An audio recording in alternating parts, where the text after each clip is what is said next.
Hi, everyone. Welcome to the Child Anxiety FAQ podcast. FAQ stands for Frequently Asked Questions, and I'm answering your questions about child and teen anxiety. My name is Dawn Friedman, and I have been working with kids and families for more than 3 decades. As a preschool teacher, family case manager, parent educator, clinical counselor, and now as the owner and operator of Child Anxiety Support, where I help parents of anxious kids. And this week's question comes from someone I'm working with in the program. How do I deal with my child's hurt feelings when I push them to face their anxiety? This actually comes up with almost everybody that I work with because when we are facing those parenting pitfalls, when we are facing the way we have been unintentionally perpetuating anxiety by avoiding it, and so we start facing it, we have to deal with our child's feelings about that. And generally, they don't feel so great about it. That means they might say things to us like, don't you care about me? Why aren't you helping me?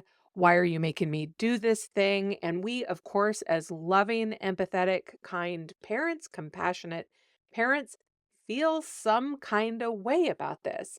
And we wonder, how do I help my child with their hurt feelings without getting trapped back in the parenting pitfalls? How do I honor their feelings and still make them do the thing that is making them feel bad? Certainly tricky. And it gets to the heart of the sticky patterns of child anxiety, which is the more intense our child is in their feelings, or more specifically in expressing their feelings, the more likely we are to be stuck in the parenting pitfalls because of our empathy.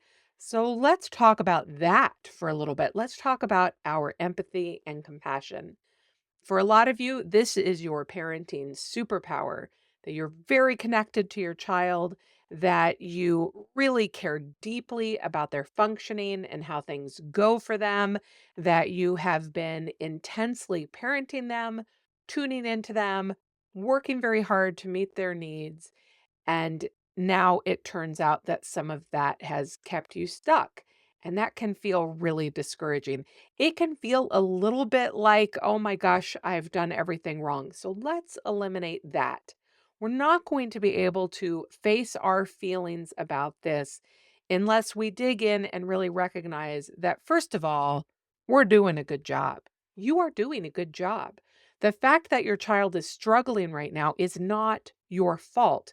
It is not a critique of your parenting. And in fact, unfortunately, our children are not always the best proof that we're great parents because they have their own journey. And we can be really good parents, and our kids can still struggle or behave in ways that don't make us look so good. Which is all to say, I really see you. I see the effort you have put into it. I see how frustrated you are. I see how sad you are. I see how guilt-stricken you might feel. Why is my child struggling like this? What have I done wrong?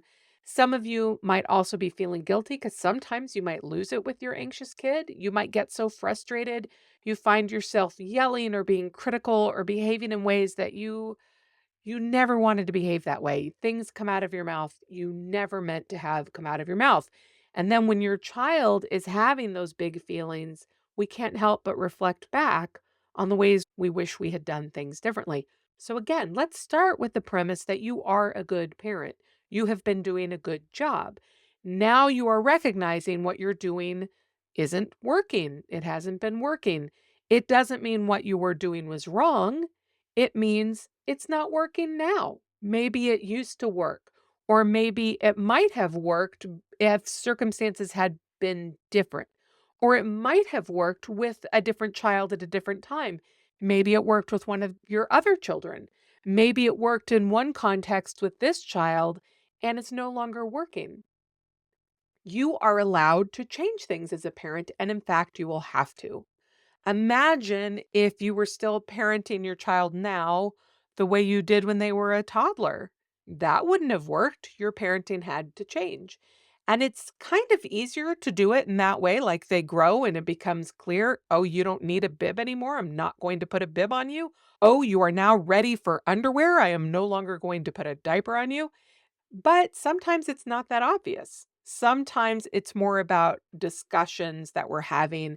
Sometimes it's more about developmental leaps that are less visible than obvious ones like potty training or learning to walk. And that's all fine. We are learning along with our children. We are leveling up our parenting to meet our child's needs. And sometimes we might need some help with that. So you're a good parent. Given that you're a good parent, sometimes you are going to make parenting choices that are good for your child that they are not going to like. This can be difficult for some of us who came from more punitive backgrounds ourselves. Remember our parents saying things like, I know better than you. You're going to do it because I said so. That kind of bossy brick wall parenting. But this is not that. Remember, your relationship is not that. Your relationship is one of respect and support and understanding.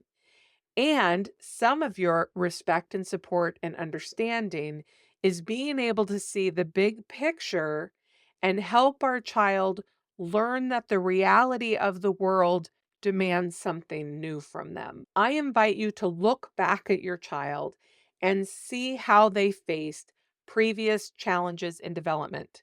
That can be things like going from pulling to stand to walking. That can be things like potty training. That can be things like insert challenge here. I want you to think about how your child grows, and I want you to see if you see reflections in that now and how they're facing anxiety. If you have a child who often needs more support, who really demands a lot of you, you can expect that to happen in future developmental challenges. If you have a child who does not like support, who is a very let me do it myself, even when they're struggling, that may also be how it looks with anxiety. And that can shape some of the ways you approach it. If you have a child who has hurt feelings when you're pressing them to push forward in anxiety, I want you to think about other times they had hurt feelings in their relationship. Are there ways that worked then to support them? Or did you find that those hurt feelings were a sticky place for you? Did you find that was a time where maybe you went against your instincts, or you really struggled with confidence to continue, or you found yourself wondering, are they being manipulative? Am I making the right decision? Or did you even, and this is part of parenting too, feel some relief that they needed you so much? How was that experience for you then? Is this similar to how the experience is for you now? You might need special care in those times when you are demanding more of your child than they would like to give. You might need some extra support. Many of the families I work with, in fact, the family who inspired this question and who gave me permission to explore this here, this is a sticky place for them because they really have concerns about asking their child to do more than they are capable of and then having that child feel bad about themselves. And this is where we're really doing some of the work. The family has identified this as some patterns in their own family of origin and is, with my encouragement, getting some clinical counseling support for themselves around that. But we are really working on what do we know is good for this child in the long run, which is facing their anxiety, and how can we do this in ways that are slow enough where the family does not feel overwhelmed with the child's big feelings, but are continuing to push the child. And what the family is finding out is that the child does have more capacity than either the child or the parent knew. But it meant for the parent sitting with some of that yuckiness. Specifically, it meant for this parent going towards their avoidance of having the feeling my child doesn't like me. I have let them down. They have been working hard to avoid that incredibly terrible feeling and unintentionally has kept the child stuck in anxiety. So the child, and I'm not using the actual example that is present in this family's situation, this is a made up scenario. The child is afraid of spiders and so will not go down in the basement where the family watches TV. Again, this is a made up scenario. And the parent, every time they've said to the child, "Well, we watch TV in the basement family room," the child says, "Why are you leaving me alone? Don't you love me? Don't you like me?" And the parent worries so much and feels so badly about that. I'm leaving my child alone and abandoned. I am making them feel like nobody in the family loves them, that they would always give in and watch the movie upstairs. Again, this is a made up scenario. In fact, the child is capable of going in the basement with some support. And the child is capable of understanding that parents can love and make demands, that both of these things are true. But first, we're really working on the parent understanding that they can disappoint their child and their child will not end up feeling like a useless, terrible human, and that it will not do damage to the relationship the child has with that parent. That worry that we're harming the relationship between ourselves and our child is a huge parenting pitfall. It's why people get stuck in it. Totally understandable. As I said, in our work together about this, working with the parent about this, they have realized that they need to work on some of the stuff this brings up for them, some of the family of origin stuff that brings up for them, that they specifically were often left alone and left abandoned by their family in particular ways. They have not done that with this child. They have a loving, supportive, ongoing, empathetic relationship with this child that they can draw on to ask more of the child. All of the hard work that they've done, how responsive they've been, how tuned in they've been, has been like a bank account that they have invested into this relationship and they can now draw on. But to ask them to just go from 0 to 60, even though the child was capable of going pretty quickly, the parent was not. And that's fine. This is why anxiety work needs to be very personalized, not just because of the child's capacity, but for the parent's capacity. But there does need to be continued forward motion. So, how you deal with your child's hurt feelings when you're pushing them to face their anxiety is first to understand that they have a right to their feelings. Second, to understand those feelings do not mean what you're doing is wrong.